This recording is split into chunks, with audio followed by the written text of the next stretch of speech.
Hey guys, this is Anthony Morganti from OnlinePhotographyTraining.com. Welcome to my video series, Mastering the Nik Collection. Several years ago, the Nik Collection of plugins was the #1 set of plugins for Photoshop and Lightroom. Cashing in on their success, they sold off to Google. Google marketed the suite for a couple years with a few updates. Then they announced that they would not be updating the software any longer, and they made it free to download. Around that time, I did a set of training videos on the software that proved to be very popular. Recently, the company DxO purchased the rights to the Nik Collection and announced that they would be developing and updating it. Although it's no longer free, it is nice to have a caretaker for this software because it is very good. With all the good things happening with Nik, I decided to update my training videos on the product. This new series will be more in-depth and thorough than the previous series. Please be aware that I have no affiliation with the company. I'm not being paid by them to do these videos, and if you purchase the software, I will not be making a commission on the sale. With that said, if you could do me a favor, if you like these videos, please click the thumbs up button and share them. Finally, if you can make a donation, I would greatly appreciate it. That info is in the description below this video, along with a link to my Code of Ethics statement. Let's get started. In this video, we're going to continue our discussion of Color Efex Pro 4 by Nik Software. Specifically, we're going to talk about control points. Also, as you could see, we're in Lightroom. So I'm going to show you how to use any of the Nik plugins as a Lightroom plugin. Now, this specific image is a Nikon RAW file, and I really didn't do a lot to it. I did some basic panel processing. I added some contrast with the tone curve. I added some sharpening, and I did lens corrections. So I'm ready to send it over into Color Efex Pro 4 now. And there's a number of different ways you could do that in Lightroom. I'm just going to show you the way I usually do it. I simply right-click on the image, and I go down to Edit In, and then down to Color Efex Pro 4. And when you do that, this dialog box pops up. Now, because this is a RAW file, we only have one option at the top, and that's to edit a copy with Lightroom adjustments. That's because none of the Nik plugins will work on a RAW file directly, so you're going to have to make an image file out of that RAW file. If you are working with an image file, a JPEG or a TIFF, you have then the option of either editing a copy of that file or editing the original file. I strongly suggest that you always edit a copy. That way, if you do some stuff in one of the Nik plugins, or any plugin for that matter, and then a week later you're looking at it and you really don't like what you did, you'll have the original file to fall back on. Now, once you're done with the top part, you have some copy file options. And by default, it's going to want to use a TIFF file. So it's going to take this RAW file and create a TIFF file. And that's usually what I leave it at. You have the option also of doing a PSD file, which is a Photoshop file, or a JPEG. And I found TIFF works fine, so that's what I leave it on. Color space. The color space is kind of how many colors are available in the program, or the gamut of colors available. And sRGB by default is what it's going to want to use, and that's the smallest color space. Our Adobe RGB is a bit bigger, and ProPhoto RGB is the largest. Usually I just use ProPhoto RGB. Now, Display P3 will be specific to your computer. You might not have that show at all. You might have only the 3. So that's why I'm only discussing those 3. So I'm going to go with ProPhoto RGB because that's what I prefer to use. It gives you all colors available to the plugin. Bit depth, I leave that at the default 16 bits per component. It's going to make a larger file, but it will have more depth to it, obviously, bit depth. Resolution, I would never go lower than 240, and that's what it will have by default. This is actually the pixels per inch, and you know, it really has to do with monitor displays, and it's probably beyond the scope of this video. I have talked about PPI and DPI in several other videos. I will say that typically I change this to 360. That's because I use Epson printers usually, and Epson suggests that you keep the resolution at 360 for their printers. If you're not using an Epson printer, usually everyone else will switch that resolution to 300. So 240 at a minimum, that's the default. 300 for most cases. If you're using an Epson printer, put it at 360. And I won't use any compression at all. And I'll just then click edit. And then what will happen is Lightroom will create this TIFF file, and you can see that there's a progress bar in the top left-hand corner as it's creating the TIFF file from this raw file. And once it creates it, it will now open up Color Efex Pro 4 automatically. And what you're going to find is whatever you did in Color Efex Pro 4 previously will get applied to your image. It's kind of, they call it sticky controls. So you could see that it automatically created a black and white image. And I'm going to maximize this so we could take up the entire screen. And that's because it added this black and white conversion filter automatically. I must have done that the last time I had Color Efex Pro 4, Color Efex Pro 4 open. So a lot of people hate these kind of sticky controls, but a lot of people love them. If you're a wedding photographer and you have a lot of similar shots and you're using Color Efex Pro 4 to put an effect on those shots, you can't really do them in bulk. There's no bulk option for any of the Nik plugins, but you could send one over, do all the adjustments to that, then send each of the other ones over, and all those filters will appear automatically over here. So it saves a lot of time. Now for this image, I don't want it to be black and white, so I'm just going to delete that filter. Now, I mentioned that we're going to talk about control points. So I'm going to just use a couple different filters over here. The first one I'm going to add is Detail Extractor. So I'm going to click on that, and you can see that it added quite a bit of detail to the entire image. And I'm going to click on this little compare button in the top of the screen above the image and hold that in. You can see there's before and there's after. There's before and there's after. And it's okay. But let's say for the sake of this demonstration that I want to really just apply Detail Extractor to the sky, but not anywhere else. Those of you that use a lot of other plugins like On1 or Luminar are familiar with masking. They have masks. Nik doesn't have masks, but they have control points. And control points do pretty much the same thing. And they're a little tricky maybe to get used to at first. But once you're used to using control points, you'll find that you could do this very easily. And I could have it so it just affects the sky and nothing else in the image. So to add a control point, now we added the filter. To add the control point, right below the filter, you'll see that there is a control point like line here, and you can see plus and minus.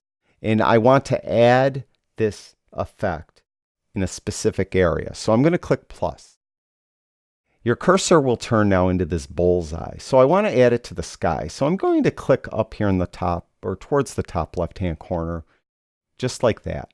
And when I do that, you'll notice that we have these kind of obscure looking kind of lines. Well, what does this mean? Well, this first line has a little slider on it, and as I slide it, you'll see a circle gets resized.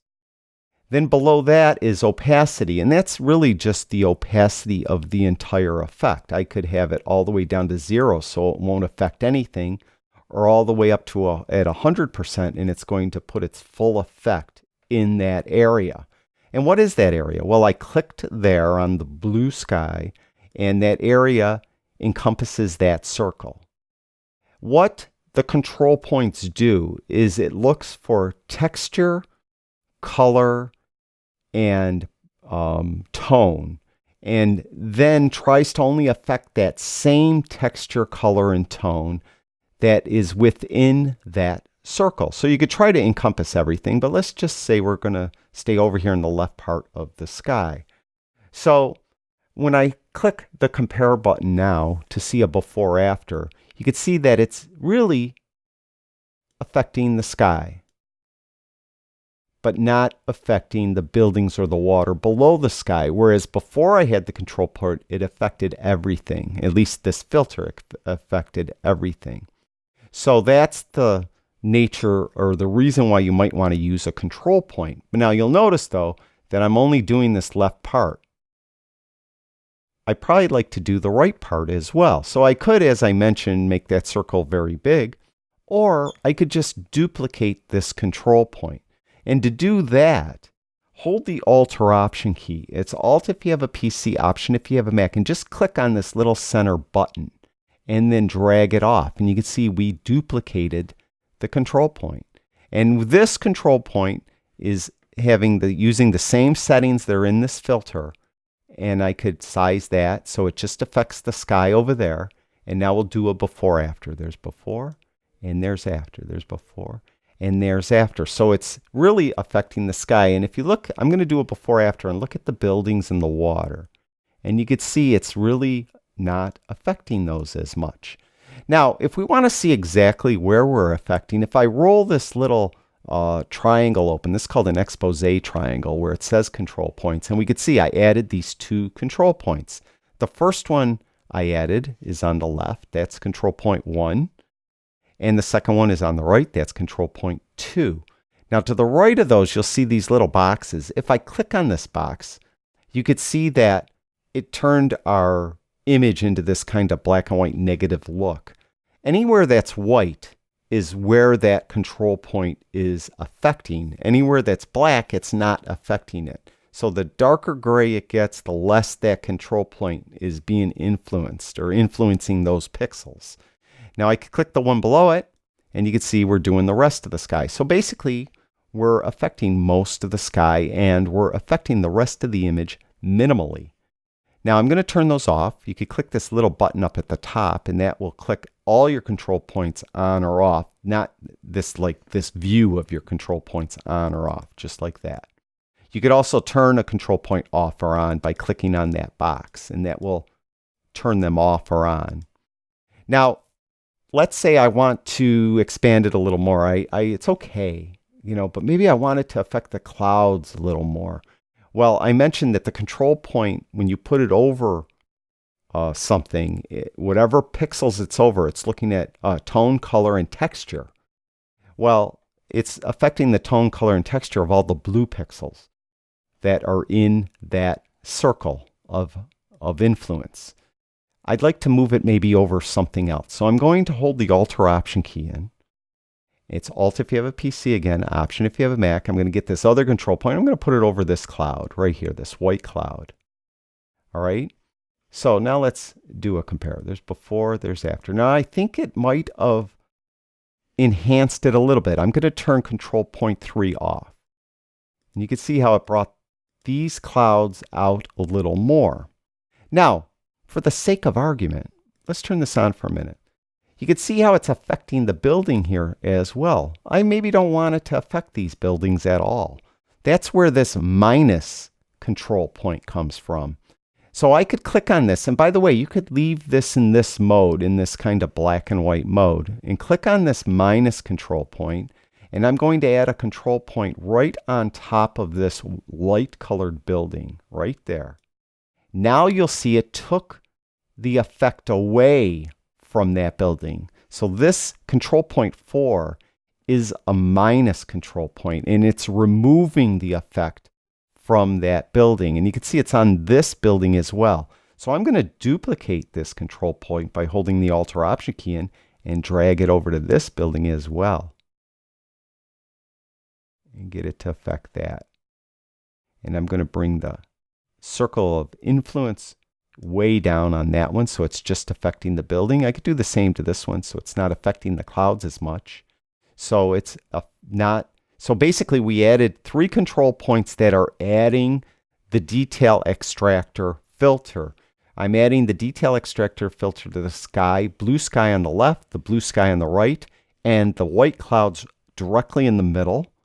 And I'm removing the detail extractor filter from this building and this building. So I hope that's clear how you could use positive and negative control points. Now I could turn them all on by clicking that button. You can see whatever's bright white is getting affected by the detail extractor filter, and whatever is black, it's getting influenced less. And we'll do a compare. There's before and there's after. And you can see how the detail extractor now mainly is affecting the sky, and it's affecting everything else minimally. And I could go through and keep adding positive and negative control points to try to fine tune it so it's not affecting, this building or these roofs over here on the right as much. So I could, take my time if I wanted to do that. But let's add another filter. So I'm going to click Add Filter right here. And I'm going to go over here and I'm going to add a foliage enhance filter. So foliage, we're going to do that. And you can see how this filter now is affecting everything, right? Because we didn't add any control points right yet. But I really just want it to affect the grass. So I'm going to click this little plus sign to add a control point that will add the effect. And I'm going to click on the green grass over here on the left. And you could see now we'll bring the circle of influence so it's mainly on the grass. And now we'll do a compare. Before, after. And I could actually roll this open, and I'll click and turn this actual control point off. There's off, on. You can see it's affecting the grass right here. It's not affecting any of the grass in front of these condos over here. See that? Before, and there's after. So I want to do the grass over here as well, the lawn over there. So I'm going to hold the Alt or Option key, and again, it's Alt if you have a PC, Option if you have a Mac. I'm going to drag this over there, and I'll resize it so it's just kind of getting that grass. And I'm going to copy it again. I'm going to hold that Alt or Option key and drag it over there. And you can see how you could go very quickly. And let's say I want to do these trees as well. Bring it up there. Just like that. I think that's good. Now I'll turn them all off by clicking right here. There's before. Oh, sorry, wrong button. I'm sorry. There's before, and there's after. Before, after. So you can see how it's just affecting the foliage. It's not affecting the buildings. It's not affecting the sky at all, the water at all. Just the grass and those trees that I put control points over. So it's a very, very powerful tool. It takes a little bit getting used to, especially if you're used to using masking, because masks, you paint in or paint off the effect. It's much easier usually to use a brush. In here, you're kind of taking that circle and trying to make sure that circle encompasses where you want the effect to either be laid down or to be removed from. So let's say I'm done with this. Let's just double check. Let's hold in the compare. There's before and there's after. And that's the kind of the subtle adjustment I wanted. I wanted to enhance the sky a little bit, and I wanted to bring out some color in the lawn and a little bit in those trees. When I'm done and I want to return to Lightroom, go over here to the right-hand panel at the very bottom and click on Save. And what it will do, it will then rewrite your TIFF file that we created a minute ago. And it's going to have all these adjustments written into that TIFF file. And you'll notice then when we go back into Lightroom that those adjustments will be loaded into Lightroom as well. Well, we'll see in a minute. Let this close down, then we'll go back into Lightroom. Here is our image that we just sent over into Color Efex Pro 4, and here's the original RAW file. And you can see the difference. There's the original RAW file, and there's Color Efex Pro 4. I probably overdid the lawn a little bit. I probably wouldn't want to have made it that bright and radioactive looking, but I think the sky is pretty much what I wanted. So just as simple as that. So that's how you use control points, not only in Color Efex Pro 4, but pretty much in all the different Nik plugins. So in our next video, I'm going to show how to send an image from Photoshop into Color Efex Pro 4, and I'm going to process an image from beginning to end, not in the Photoshop part of it, but in the Color Efex Pro 4 part of it, and show you, all the different, not all the different filters, because there's 55 of them, but a number of the different filters and what you could actually do with Color Efex Pro 4 that will really enhance your photography. Thank you, everyone that watches my videos. I truly do appreciate it. I'll talk to you guys soon.